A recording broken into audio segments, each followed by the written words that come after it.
passed through South Dakota the first time in just after the crash of 1921.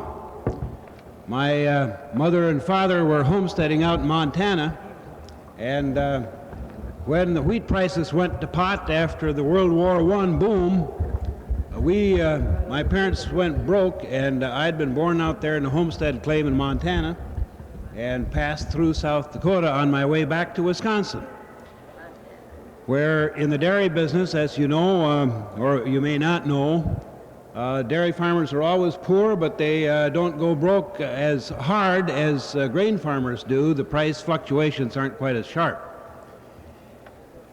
When I came in to the arena this morning, I met George Levine, one of the directors of your state union.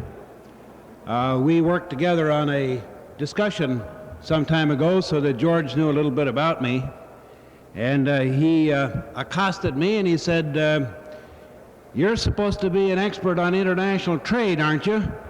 Well, then tell me what our grain price is going to do." Now, I did tell him what I thought, and I don't think it's fair to let George Levine have the benefit of my expert opinion all by himself. So I want to pass it on also to you and share it with you. I told George, well, maybe grain prices will go down. And then again, maybe they'll go up. So there you have full equal basis with sharing with George on my judgment, my expert judgment about grain prices. Now this situation, as far as farm prices is concerned in the world, is completely without precedent, almost completely without precedent. We've only had a situation like this before in times of war. I suppose that the Revolutionary War saw some inflation in farm prices. Certainly the Civil War did. And I heard someplace that the previous record high wheat price was set about 110 years ago in the Civil War time. And wheat prices only a few months ago recovered to the point that they had reached more than a century ago. But there are some of us who were not basically surprised at what has gone on here in the past 15, 16 months. We've seen grain prices double and even quadruple what they had been only a year ago. Now, of course, there's been a lot of fluctuation up and down from that, but that is an enormous fluctuation in farm prices. Even so, there are some of us who were not surprised, who have recognized for a long time that this potential does exist in the world market. Way back in the 50s and the 60s, some of us perceived this possibility and were arguing for a strong public policy that would help to make that possibility come true for farmers in this country. What this means is that the agricultural depression that we have been going through for over 20 years, since about 1950, since the Korean War peak, has been unnecessary and unnatural, and that's what it's been. The Farmers Union has been in the forefront of those who have perceived this possibility in the world situation. Now, it's obvious that we didn't fully have the courage of our convictions. If we had, as leaders, as people working in government and in politics, we might have been able to persuade farmers to do some of the things that farmers might have done to help make that reality real. But we didn't have, and so the country has continued in an unnatural situation with unnaturally low food prices in a world that has a great deal of hunger in it. Let's take a quick look. Now, I'm going to get on to cooperatives here in just a few minutes, but I want to try to describe something about the nature of the world in which we're going to be farming, and we're going to be cooperating, and we're going to be leading and working with our farm organizations in the decades ahead. Now, the basic thing about this world in terms of the farm economy is that about 3 out of 7 people in this world right now today aren't getting enough to eat. Not getting enough to eat to maintain good health, to raise strong children, and to maintain an adequate level of energy output to work efficiently. 3 out of 7, over almost 1.5 billion people, not getting enough to eat. There's another 3 out of 7 who get enough to eat, but they want more and better food. And there's only about 1 out of 7 people in the world today that get about all they want, both in terms of quality and quantity. So there you have close to 3 billion people in this world that want more food. And the limiting factor is, can they pay for it? That's the big question. Can they pay for it?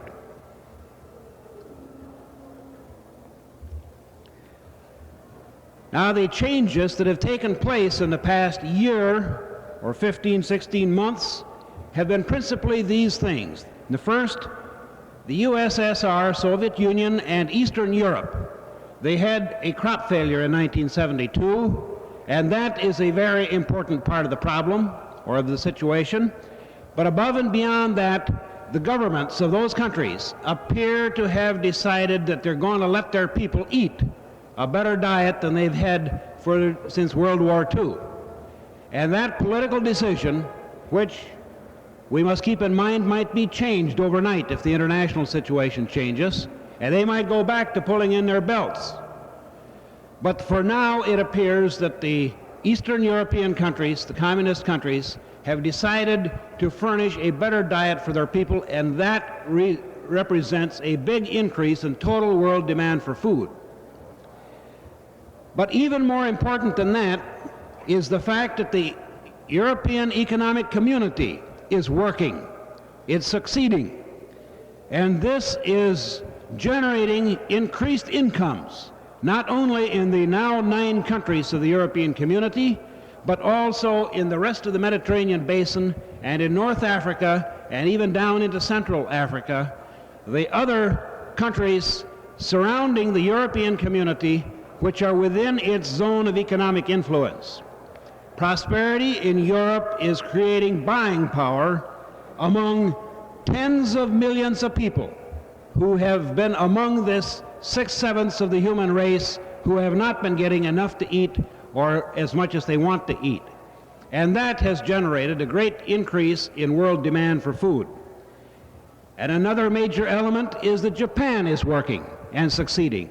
And the Japanese economy is booming like no other economy on earth. And not only are the people of Japan eating more and better, but they have extended their economic influence and their prosperity sphere out into Korea and Formosa and other countries of the Far East. And along with this Japanese success economically, there has been a big demand created by U.S. government procurement for the war in Southeast Asia, so that the U.S. buying and spending for war goods in Korea and Formosa and Hong Kong and Japan itself has been a big element in creating this demand for food. Now, unfortunately, in this situation, the U.S. economy hasn't been working so well. And particularly, it hasn't been working in terms of its influence in South America and South Asia and the countries that are in our predominant sphere of influence. But that could be changed, and that is another potential source of boom in the demand for food. The key, and I think this is the most important thing that farmers need to know and to understand and to work on, the key to unlocking this boom for food is to find ways whereby those poor and hungry people can compete for money so that they can buy it. And the key to that is for the rich countries, including the United States, to permit those countries to sell larger quantities of what are called labor-intensive goods in our market.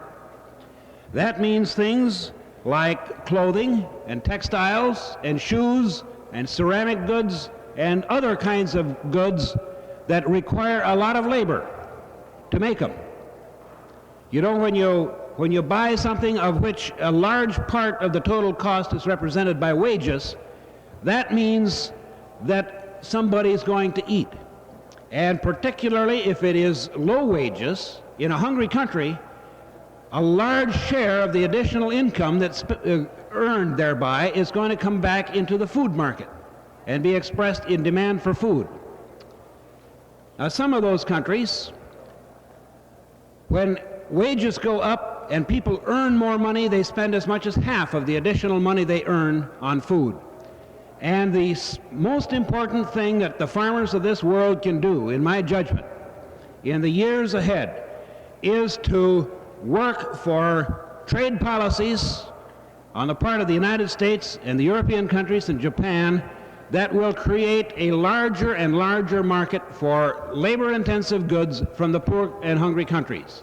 That means generating more food buying power and unlocking the potential boom that still exists in the world situation. I was interested in one remark that John McHale made earlier this morning, that co-ops are more important to farmers now than ever before. Well, I don't really dispute that with John. I think that they are very, very important, and they have been very important.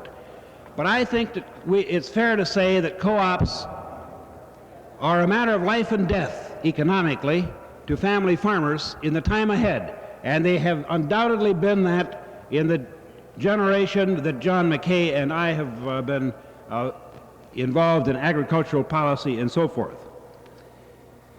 Cooperatives are going to need to get bigger, and they're going to have to get better, and they're going to have to get stronger in order to save the farmers' necks, which is the mission that they have in the years ahead.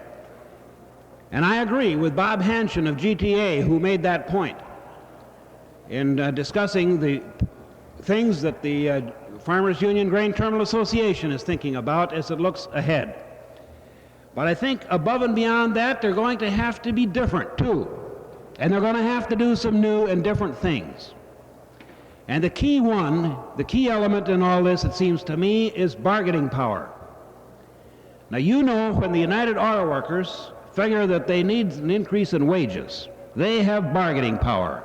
And the same is true of the Teamsters and the telephone workers and anybody else. Farmers don't really have much bargaining power. And the truth of the matter is that even if GTA gets to be as big as Cargill, and it's got a long, long, long way before it'll be as big as Cargill, much less before it'll be as big as Continental, or even as big as the Bunge Grain Company. But even if GTA gets to be as big and successful and powerful as one of the big grain companies, it still isn't going to get very much bargaining power for farmers, because the world market will be able to turn from the 5-state area, or 6 or 7 states in which GTA operates, to the eastern United States, or the southern United States, southern Great Plains, or the Northwest, or someplace else, or Argentina, or Europe, or Canada, and be able to undercut any price that even such a bigger and stronger and better GTA might be able to negotiate or to try to hold out for. So what farmers have to have, in order to really have effective bargaining power, they've got to have control of a major part of the supply. They've got to extend horizontally and not merely proceed vertically. You know, our co-op elevator system works all the way from the farm to the local elevator to the sub-terminal to the terminals and on into port facilities and so on.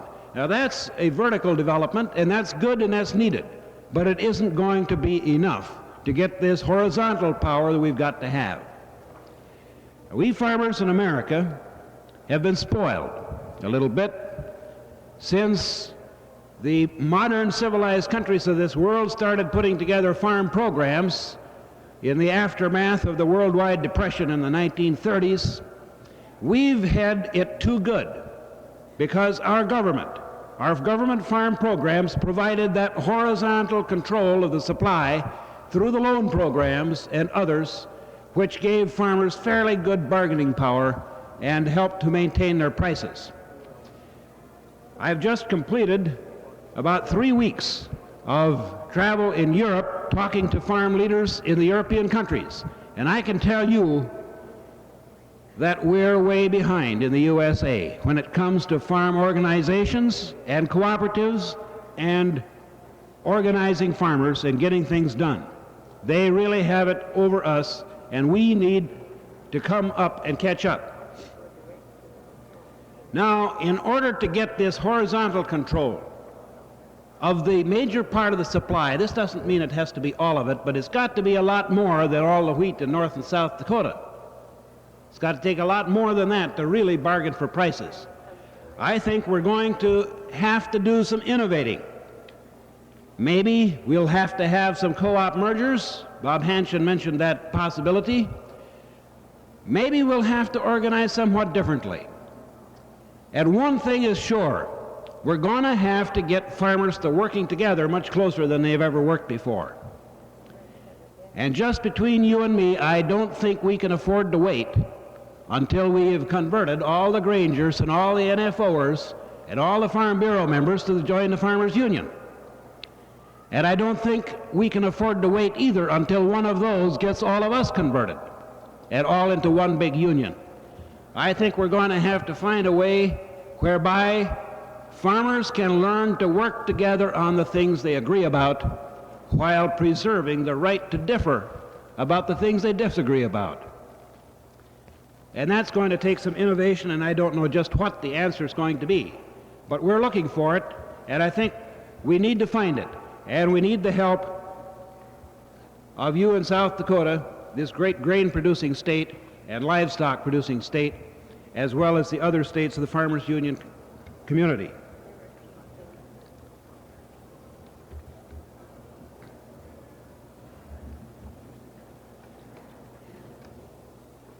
Another thing is that farmers are going to need more and better influence on political decisions that are taken in this country. And I don't mean simply who do you elect to Congress, and who do you elect president, and who do you elect to the state legislatures. But I mean we got to be much more sophisticated than we have been in influencing decisions about what kind of trade policy we have, and what kind of a national economic policy we have. And obviously we got to be able to exercise our muscle when it comes to questions about price controls on farm commodities and export controls and some of those things.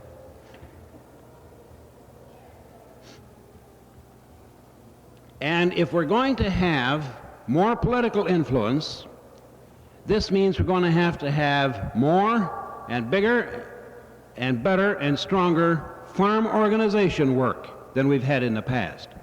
And we're going to have farm organizations working somewhat differently than they have in the past in order to get the new kinds of jobs done.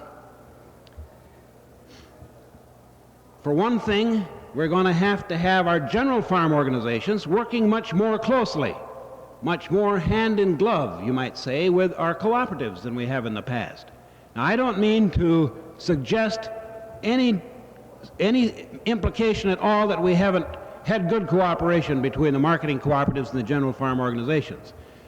Certainly the Farmers Union family have been outstandingly successful in this, but one illustration is Bob Hanshin mentioned that there's a new pooling program that has now been authorized by the Department of Agriculture for grains generally. Well, I was in the Department of Agriculture about 12 or 13 years ago in the Commodity Credit Corporation, and I developed that pooling program that long ago and applied it to soybeans and proposed it to be applied to other grains as well. And I talked a good deal and very often with Bill Thatcher of GTA about how that kind of a program might be useful to farmers in this area. It's only now permitted even, and much less than that has it been worked into a program that would really be effective. Now, one thing that's happened in the interim is that the loan is no longer really a viable farm price. You know, back in the days when we were getting loans at 90% of parity, that was a pooling program could be worked out pretty successfully. But with a loan on wheat down around $1.38 or whatever it is, it makes a pooling program much less successful, or has much less potential. The real point that I'm driving at is we're going to have the capability in the National Farmers Union office in Washington to work with the technicians and the specialists in GTA and the other marketing cooperatives, and this goes to livestock and dairy and all the rest of it.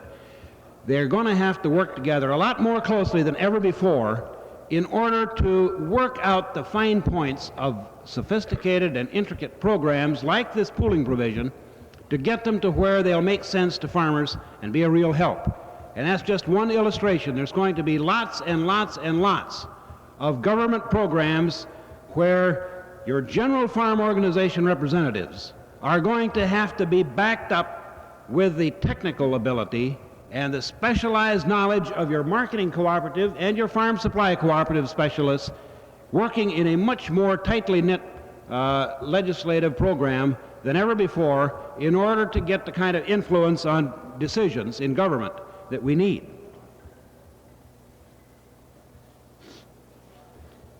Another thing, we're going to have to be prepared to act on a much wider scale than we've ever imagined possible before. And I'm just going to throw out a few ideas to illustrate the complexity and the big thinking that farmers are going to have to do, and their farm organizations and cooperatives are going to have to be competent to deal with. For instance, let's take a look at energy and fertilizer. There's nobody more urgently concerned about energy than farmers. And of course, farmers are the first to be concerned about fertilizer, and fertilizer is made of energy.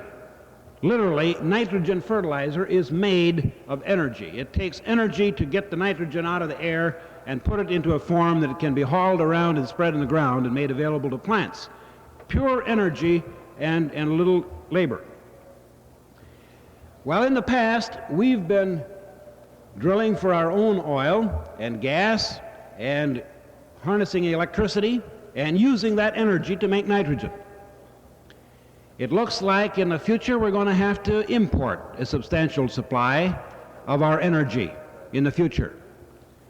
And it looks very much as if some of the people in the poor countries have got the oil, and they're beginning to think in terms of using their oil for bargaining, for some political and economic considerations. Farmers are going to have to get into that game. Farmers are going to have to be prepared to bargain and to make deals with the people that control the energy overseas. You're going to have to work with governments in part, but the farmers and their cooperatives and their organizations are going to have to help and be able to guide the governments in those things, and we may need to have some direct bargaining directly, farmer to supplier.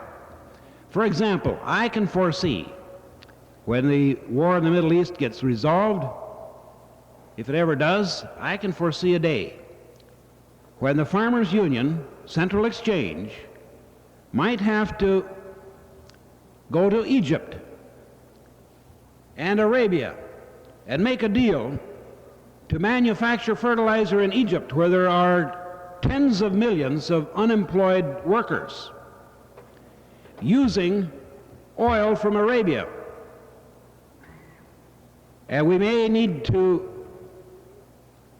do things of this kind in order to provide outlets for the grain that is going to be produced with that fertilizer.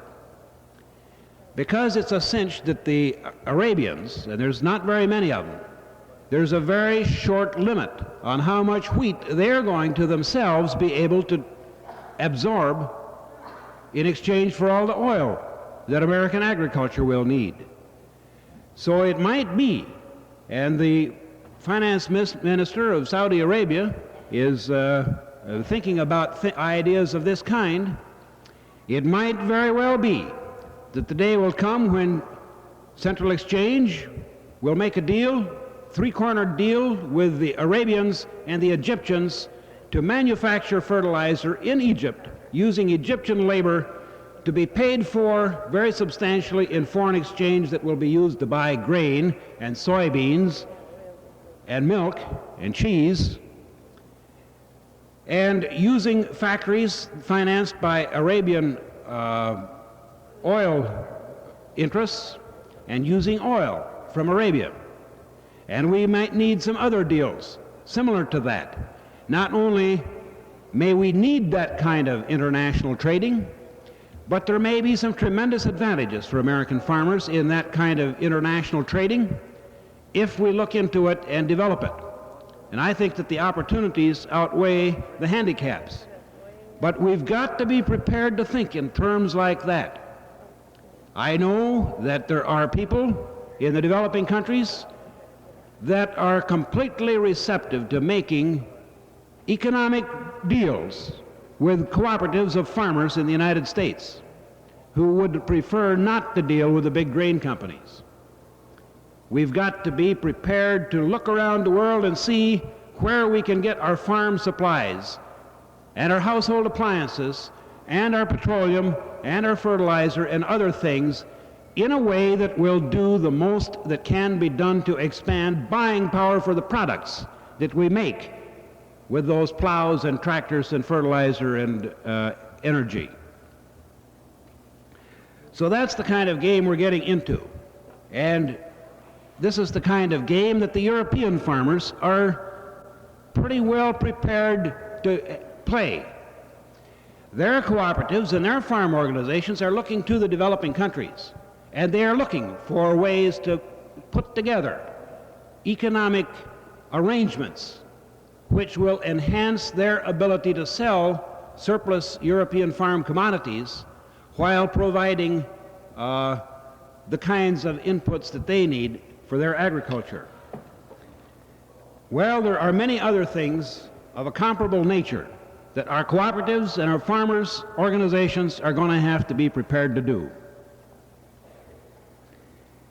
I think when I talk about we need to have different cooperatives and different functions and differences in our farm organizations, I think that the big difference is this, that in the future, beginning now, it's desperately important for farmers to adopt this difference, and that is to take their cooperatives and their farm organizations much more seriously than they ever have before, to take them as seriously as if your economic lives depended on it, on the success of your co-ops and your farm organizations, because that, without any exaggeration, is exactly the truth.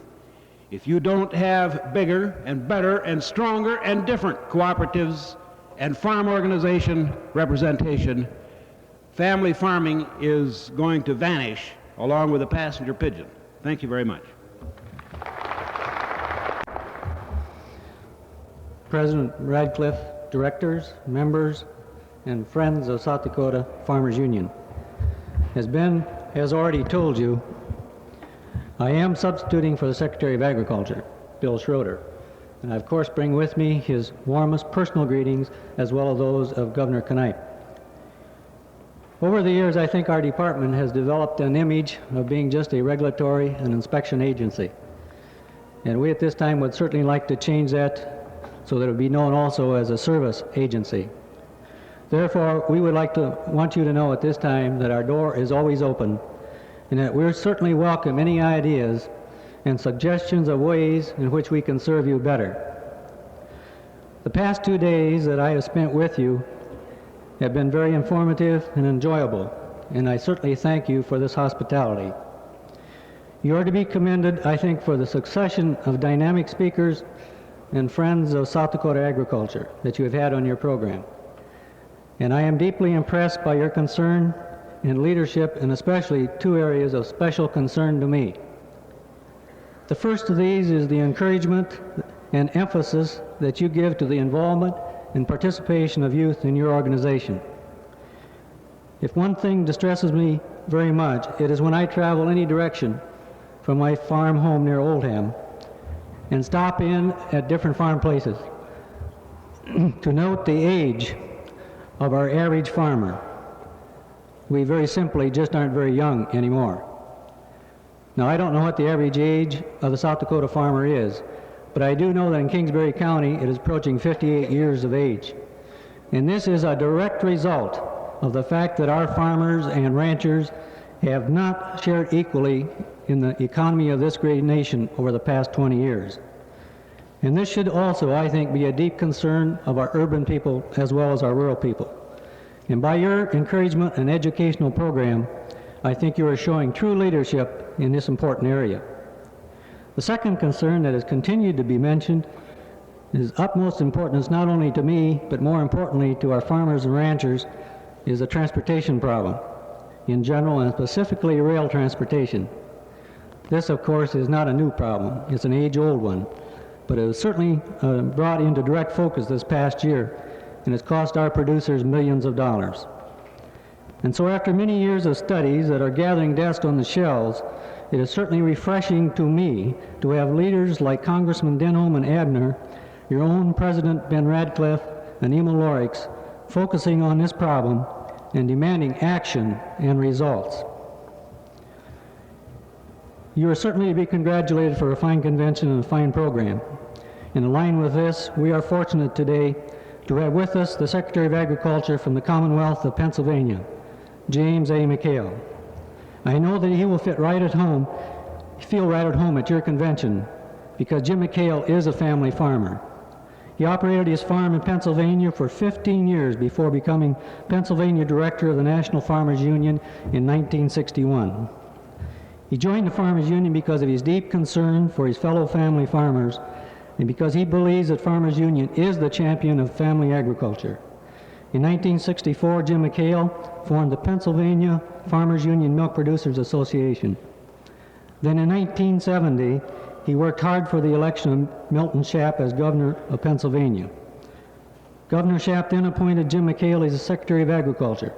In that position, he is responsible for starting a variety of new programs for Pennsylvania farmers, and he has turned his department from a mere regulatory agency to a full-time service agency for farmers.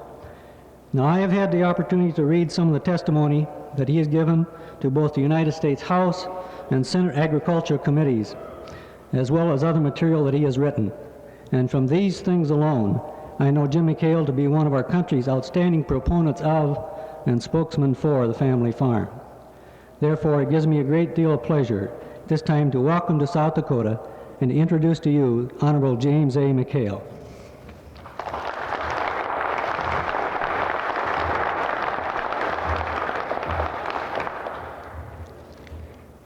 Good. Tom, thank you.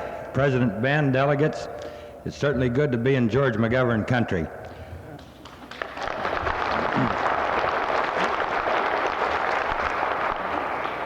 And also to speak to the Farmers Union. You know, I don't get many invitations to speak to the Farm Bureau, and so that's the reason I'm so willing to come this far to speak to friends.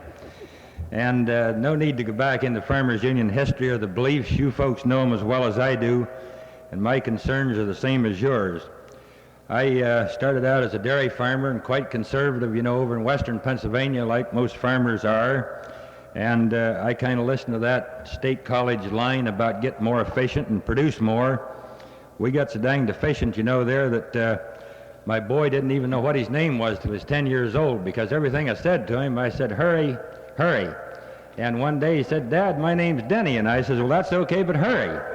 And I had it quite efficient, you know. When the old cow would get sick, though, you call a veterinarian and worry and sit up all night worrying about the old cow. But if the wife got sick, you'd tell her to get out there, you know, and wash the milkers and get to work.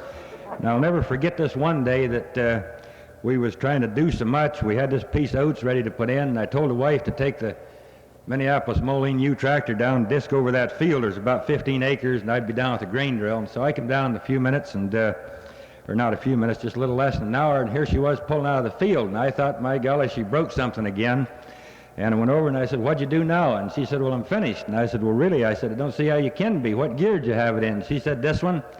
And she had it in 4th gear instead of 3rd, and so she'd been pretty well bounced around, so I told her to go on up and spread that load of manure, you know, I had loaded for her. And I went up at noon and had this old tractor that was kind of a cripple, and I was concerned about it because we kept it shined up and one thing and another, and here I come in, she come around the barn, and I noticed the dang tractor all over manure, you know, and I said, my God, what'd you do? You got that tractor all over manure. And she says, what about me?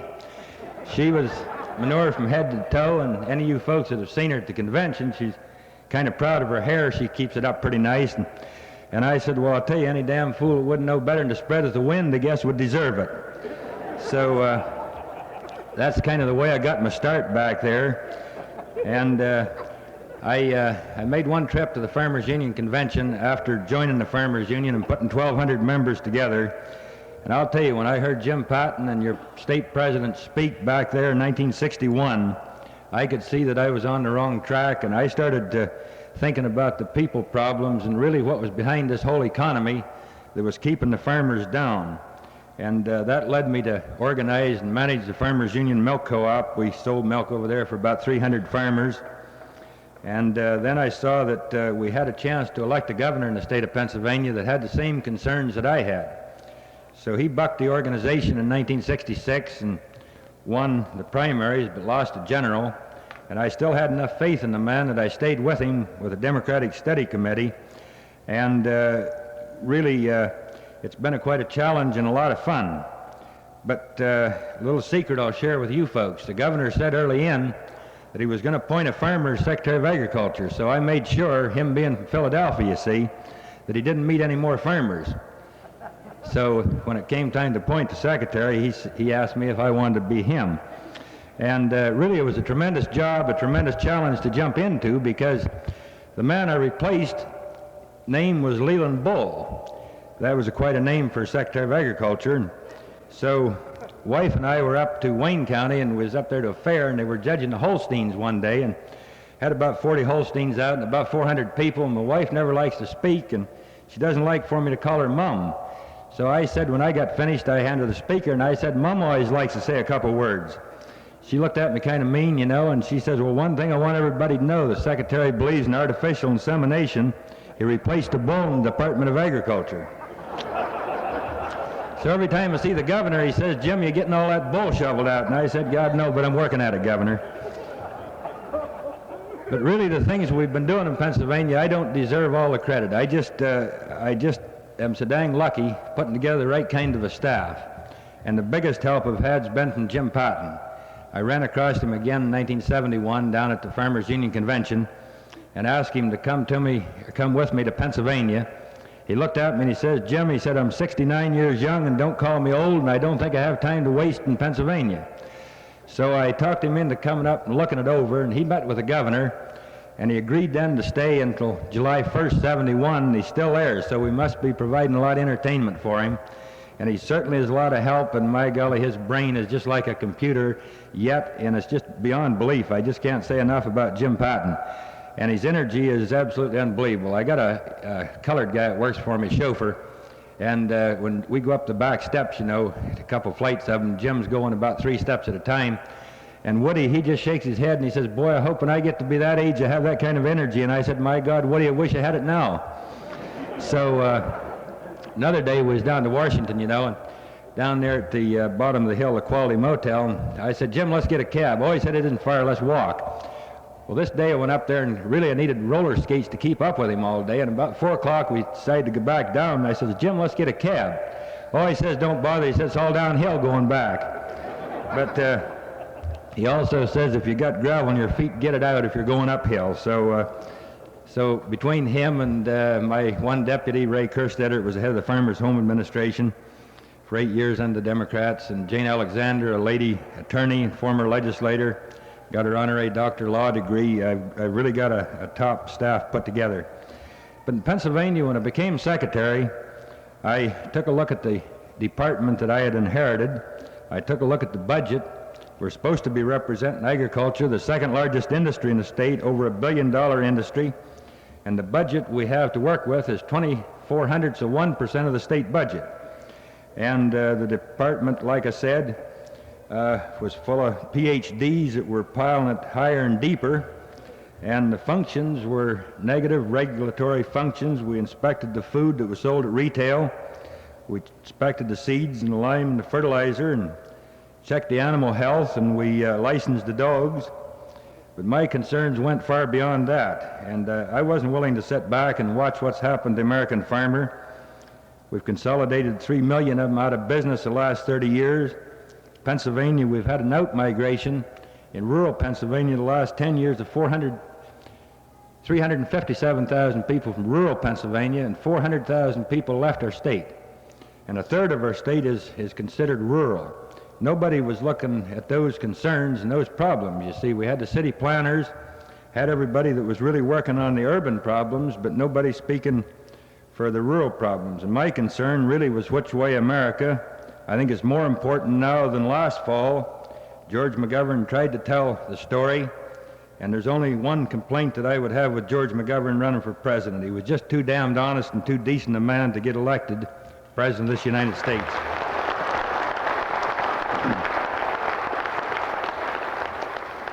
I wanted to help George McGovern, and I thought I was appointed politically, you know. I thought I could get involved in politics. And golly, George named me to head up 10 northeastern states of farmers and rural citizens for McGovern. And all of a sudden I had 5 charges against me violating the Hatch Act.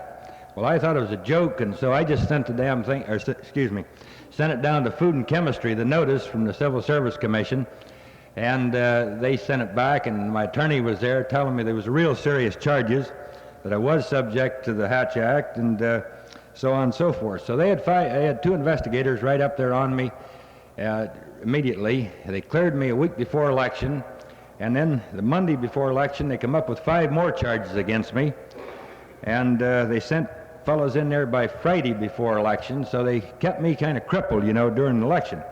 But anyhow, after election they come back in and they investigated for 2 more weeks, and then in February they sent 2 men in for a month.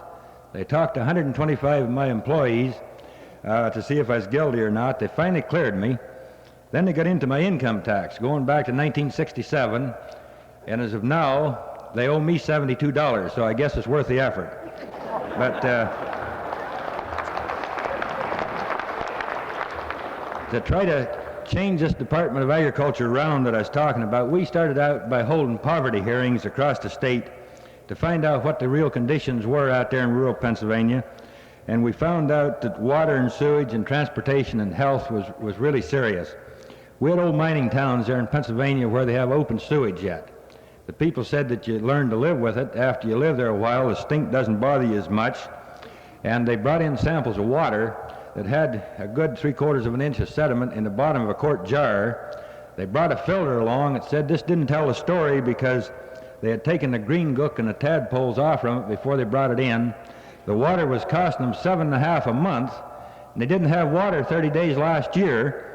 So through the efforts, we started to put some things together, and I mean to tell you that's when the flack began to fall from the land-grant college, Penn State, and the rest of the fat cats and vested interests have been working with the agribusiness crowd up there and so on and so forth.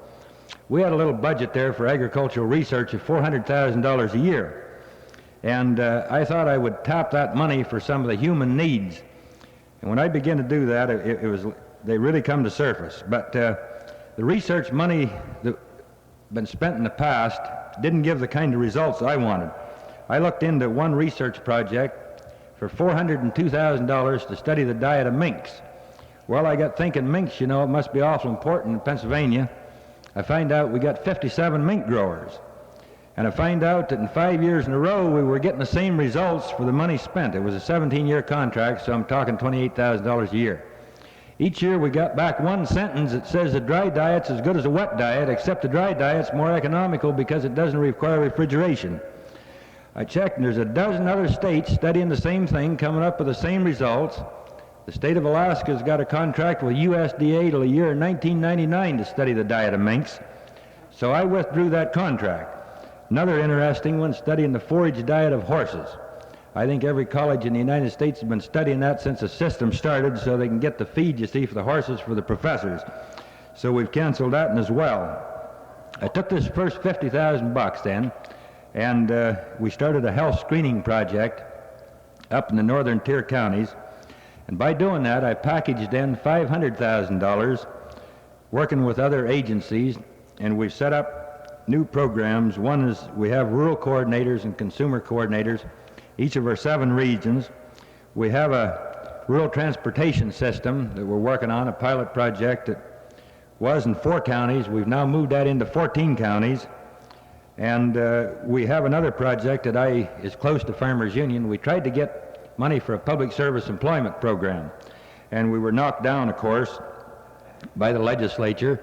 And then after the double disaster we had in Pennsylvania in 1972, Agnes being the flood and the re-election of President Dick, Agnes and Dick, we were able to get a public service employment program to clean up rural Pennsylvania. So they give me $1 million, and then they give me another $1 million. But I've got 390 workers out there cleaning up rural Pennsylvania. The program is tailored after Green Thumb. Then we try to mix a young kid with the older worker. And the older fella is a master at all trades. You know, he's a carpenter, bricklayer, block layer, everything. We've taken kids, 3rd generation of welfare, that have got job training through this acre program, that are now making $7, $8 an hour in Pennsylvania. So it's really worked out well. We've got another first. Our state had a $12 million direct grant program for farmers after the flood. We're working on a tax relief on agricultural land, and we've got situations in Pennsylvania where our tax rates are so high. For example, down in Chester County, a farmer brought in his tax bill, $14,000 taxes on 156 acres of ground. So there's no way that you can keep it in agriculture with those kind of taxes. So we're going to be taxing that land, you see, on its use instead of its speculative value. Then I've been down to Washington, testified about a dozen times before different committees, but really the one I had the most fun testifying before was the Humphrey Subcommittee on Rural Development Act 1972. At that hearing, I asked for $100 billion to revitalize and recapitalize rural America. And when I got finished testifying, one of the senators looked over at me and he wanted to know if I had any idea what I was talking about, $100 billion. I kind of scratched my head a little bit, you know, and I said that does sound like an awful lot of money, but I know that we spent $100 billion to blow apart North Vietnam. I know we're talking about spending $50 billion to put it back together. I know that we rebuilt Germany and Japan after the Second World War. And it just would seem to me like we could spend $100 billion to revitalize and recapitalize rural America. Well, you folks know what happened. The thing still hasn't been funded. It was supposed to have been a partnership on down with the states. And last week, I guess a decision's been made that the federal government's going to run with what money they're going to appropriate for the Rural Development Act 1972, and they're talking about maybe $500 million. Well, it's a joke as far as I'm concerned. I think we need some national concern yet and some national commitment. The latest venture that I've been involved in has been a lot of fun, working with Jim Hightower, controversial little fella that has been taking on the land-grant colleges, and I went down and testified before the Stevenson Committee when Jim was taking them on here a couple of years ago. But he's with the Agribusiness Accountability Projects, and he's put together 5 of us advocates going across the United States. And Senator Fred Harris, former senator, is one of the advocates, and a lady from San Francisco, a lady from Harlem, a fellow from Crystal City, Texas.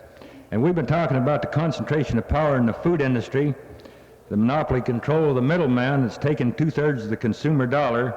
And we're saying if they just enforce the present laws and break up these monopolies, the giant monopolies in the food business, that will be okay. The Nixon administration, I think, has really paid its debt back a good many times to the fat cats invested in us. They're manipulating everything from oil to food. And I think the problem really goes back to the early 50s. As I look back, we saw Ike there golfing and Benson goofing. We had Undersecretary of Agriculture Butts spouting off the philosophy, get bigger, get out. Now we've got these same men in the driver's seat. I think that when your cowhand down there on the Potomac, Butts, starts talking about helping farmers, I think you better really take a look at where he came from. I don't think we ought to kid ourselves, because the training he got was in he was a board member, Ralston Purina, Stokely Van Camp, J.I. Case, International Mineral Chemical Company. And the Russian wheat deal is really what kicked off the whole problem here nationwide. And I just can't imagine the people in leadership positions that they were in didn't know about the world situation of food and fiber, and were willing to sell that wheat $1.35 a bushel, kept the deal quiet from the American farmers. The price then went to over $3. The taxpayers of this nation paid $333 million in export subsidies. The farmers lost $300 million by selling short. And then we turn around and give the Russians $750 million worth of credit. Well, that's not in the best interest of the people, I don't think, of this nation. You folks know the soybean story. 90% of them last year were sold for less than $4 a bushel. Then after 3 corporations got control of 95% of last year's soybeans, the price went to $12 and settled back to around $7. And over in Pennsylvania, see, we have to buy a lot of feed, so we got hit real hard there. And as a consequence, the feed prices are 3 to 5 times what they were a year ago. So we lost 3,000 dairy farmers the last year. And that's the reason that I've been out with a food action campaign speaking nationwide, because we can't do anything about grain prices or feed prices inside of Pennsylvania. Our farmers last summer here sold their wheat at harvest. We harvest earlier than you do, for an average of $2.45 a bushel, and we don't have the storage. So what happened? The price then went over $5. The people really have no confidence in their government the way we're going. We have to restore confidence, and we have to have a farm program that makes sense. I used to think about this free enterprise and supply and demand, you know, back in the farm. If I could just get my neighbor out of business, it'd be better for me. I never thought to think really what the input side of agriculture is. We got a few monopolies here that are controlling it all. When you talk about the fertilizer and the machinery and the feed and the pesticides, drugs and the fuel and the capital, and then we ended up selling the product, you know, just to a few monopolies again on the other side. California, we've got 45 corporations that own 3 7/10 million acres of land, and I'm really concerned about the direction that we're going with the whole thing. We think there's competition in the food industry. Well, we got 32,500 food manufacturing firms. But last year, 100 of them walked away with 71% of the profit. 100 out of 32,500 of them took 71% of the profit, and 50 firms took 61% of the profit. 1972, the Federal Trade Commission said that the consumers were being overcharged more than $2 billion in just 13 food lines. There's a lot of things that I feel have to be done, and I just like to outline a few of them. Ben said talk as long as you want to, and I think I've been talking too long now. But to restore confidence in government, we have to come up with a real farm program. I think the farm program that was passed last year is a step in the right direction, but we have to amend that somehow to get those target prices up to somewhere near a realistic figure. At 60% of today's market price, it doesn't seem very realistic. And I've been talking to farmers over in western Pennsylvania that have got a lot of land, but they're afraid to put in wheat. One thing and another, they have no confidence. But I think starting off here with about 9 different ideas I've got, I think we need a full-fledged investigation by Congress on the farming and the economy of this nation, and to bust up the multinational corporations that are really controlling us from top to bottom.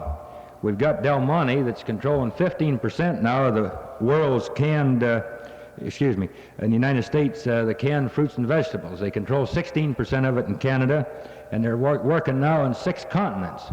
So that's pretty big. And I think we need a Family Farm Act, and we're going to have one next year in Pennsylvania, one modeled after your North Dakota law. We go all over the world, we talk about land reform, yet in this nation we let the corporations keep gobbling up the land and the people that are using it for tax relief.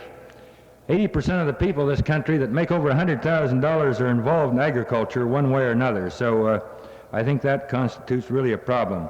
We need these international grain agreements, commodity agreements, and we're going to be holding in Harrisburg an international food conference December 6th and 7th. We've got Tony DeShawn as one of our speakers, people from the IFAP, the United Nations, and Jim's friend Gunther Myrdal. We need to use a commodity credit corporation the way it was designed to be used.